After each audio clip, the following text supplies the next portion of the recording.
오늘은 제 강의를 들어주시는 모든 분들께 인사를 드리기 위해서 처음으로 이렇게 얼굴을 마주하게 되었는데요.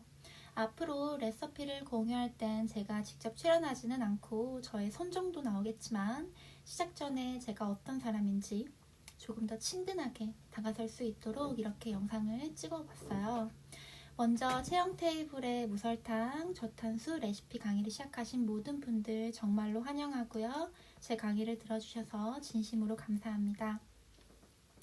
그리고 이렇게 제가 직접 설명을 드리면 활자나 소리로 듣는 것보다 훨씬 더 전달력이 있지 않을까 기대를 해보고요. 먼저 모두들 아시겠지만 키토제닉 식단의 기본 컨셉에 대해서 간략하게 설명을 드릴 거예요.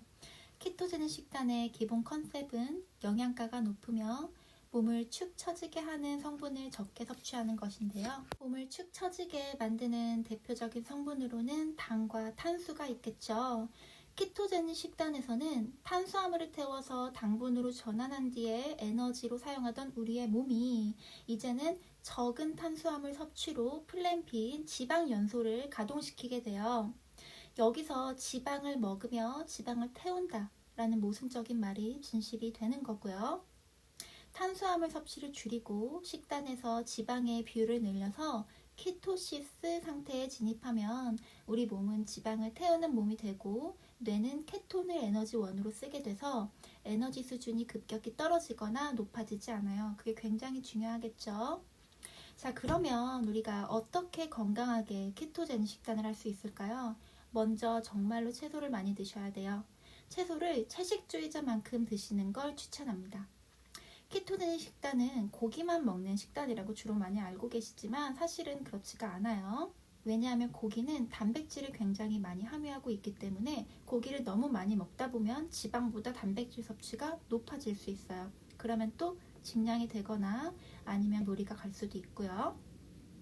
자, 다시 채소로 돌아와서 채소를 다양한 방식으로 섭취하는데 시금치를 삶아서 갈아서 만든 시금치 페스토, 바질 페스토처럼 그렇게 만들어서 먹거나 야채를 삶아 먹거나 오일에 볶아서 먹는 형태로도 많이 드실 수 있어요.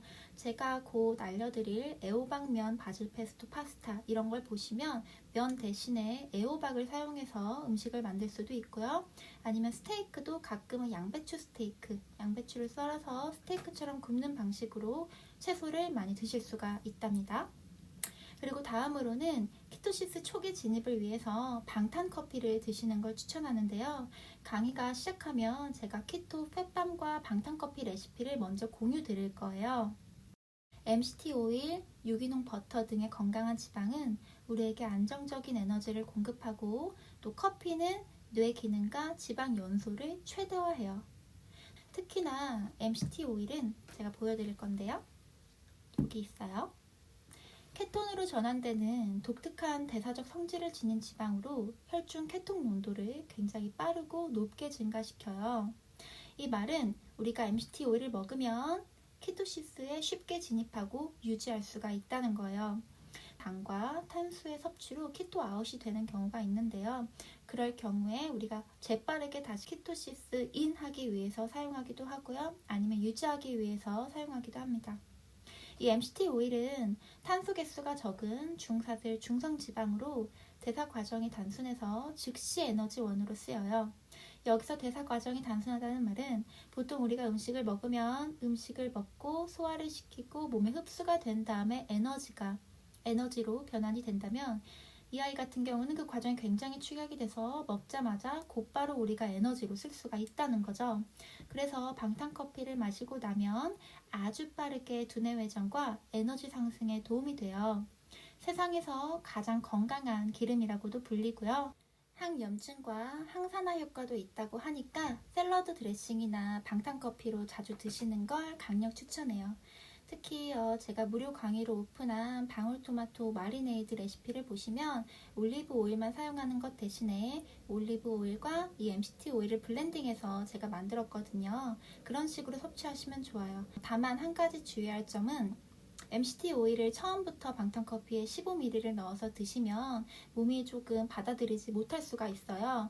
그렇기 때문에 처음에는 일주일 정도 적응 기간을 거쳐서 5ml를 먼저 먹고 그 다음 10ml, 마침내 15ml 이렇게 드실 수 있도록 점차적으로 양을 늘려주시는 걸 추천합니다. 다음으로 방탄커피 준비물 중 하나인 기버터인데요. 기버터 보여드릴게요. 자, 기버터란 기존의 버터에서 물과 우유, 고형물을 제거해서 일반 버터보다 더 고지방을 함유하고 있어요. 제가 영양 성분은 여기 따로 이제 올려드릴게요. 그래서 인도의 아유르베다 요리에서도 쓰이고요. 버터의 왕이라고도 불린답니다. 자, 그러면 세상에서 가장 건강한 기름, 버터의 왕, 이 두 가지로 만든 방탄커피는 당연히 몸에 좋겠죠. 그래서 이 두 가지는 내가 케토제닉 식단을 하겠다 마음 먹으셨으면 반드시 구비하시는 걸 추천합니다.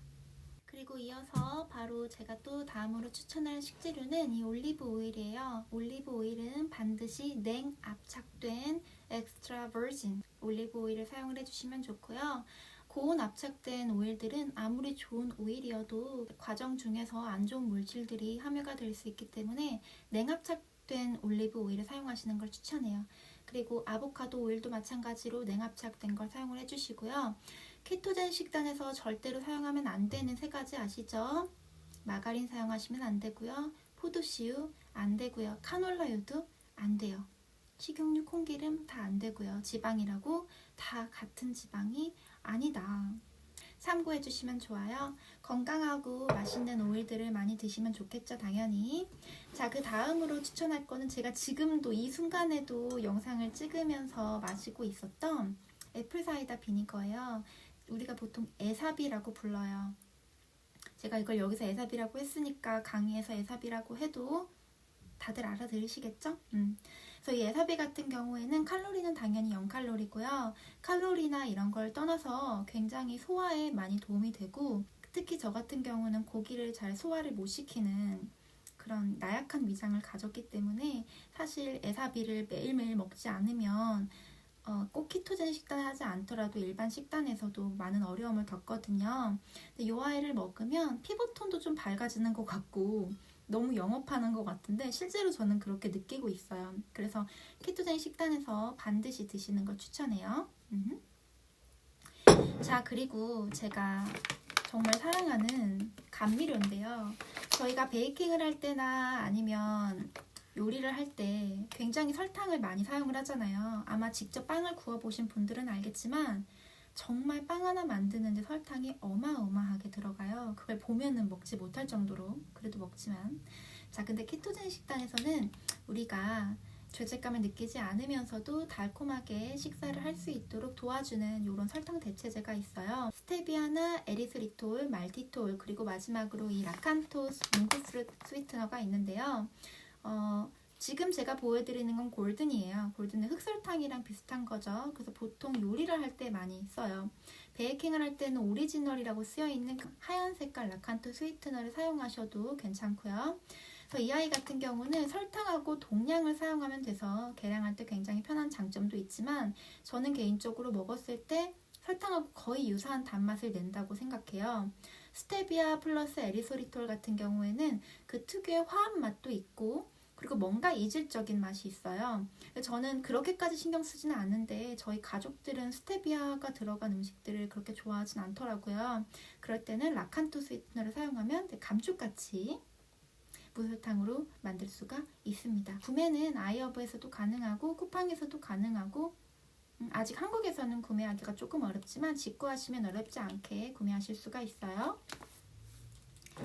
자, 드디어 마지막입니다. 사실 소개해드릴 제품들은 이것보다 훨씬 더 많지만 시간도 한정되어 있고 또 여러분들이 지루하시면 안 되니까 마지막으로 향신료를 설명을 끝으로 마무리를 해볼게요. 이거는 심플리 오가닉의 스모크드 파프리카예요. 약간 고춧가루 대신에 사용을 한다, 매콤한 맛을 좋아한다 이런 분들은 이제 이걸 사용하시면 좋은데 저는 이걸 구매하게 된 이유가 우리가 스테이크나 고기를 꺼먹는 경우가 굉장히 많잖아요. 그럴 때 느끼함이 사실은 조금 어려운 부분이죠. 스테이크도 오일에다가 버터에다가 굽고 야채도 오일에 버터에 굽다 보니까 매콤한 맛이 사실 조금 그립더라고요. 그럴 때 쓰면 좋은 스모크드 파프리카 가루 요거 추천하고요. 사실은 심플리 오가닉에서 나온 대부분의 향신료는 전부 다 유기농이고 맛도 좋기 때문에 추천해요. 그리고 조금 있으면 우리 함께 배울 코코넛 커리를 만들 때 필요한 코코넛 커리 파우더예요. 이거는 사실은 키토 떡볶이를 만들 때도 쓰이고요. 그리고 지코바 치킨을 만들 때도 쓰여요. 그래서 강요하진 않지만 꼭 있었으면 좋겠다. 그런 생각을 해봅니다. 자, 마지막으로 요거 하나면 바질, 오레가노, 그리고 로즈마리까지 해결이 되는 심플리 오가닉의 이탈리안 시즈닝이에요. 요 아이를 넣으면 이탈리아가 돼요, 여기가. 장난이고요. 파스타를 만드실 때나 아니면 뭐 리조또를 만드실 때, 피자를 만드실 때 소스를 바르고 얘를 그냥 뿌려주세요. 그러면 굉장히 퀄리티 높은 음식을 만들 수가 있답니다. 자, 이렇게 제가 오늘은 향신료와 기버터 그리고 여러가지 오일 종류까지 소개를 드렸는데요. 어떠셨는지 모르겠어요. 그리고 앞으로도 계속 이렇게 얼굴을 보면서 수업을 하면 좋을 텐데 안타깝게도 이 영상이 처음이자 마지막으로 인사를 드리는 영상이 될 것 같고요. 이 강의에서는 앞으로 20강 재료 준비가 조금 서툴 수도 있고 구하기가 어려울 수도 있겠지만 그럴 때는 정말 고민하지 마시고 저한테 언제든지 재료에 대한 질문, 레시피에 관한 질문은 환영이니까 언제든지 질문해 주시고요. 그 밖에 요리를 하면서 어려운 점이나 키토제닉 식단에 대해서 궁금하신 점도 1:1 문의로 해주시면 좋겠습니다. 체형 테이블 강의를 시작하신 모든 여러분 정말 다시 한번 환영하고요. 감사합니다. 그러면 다음 강에서 뵐게요.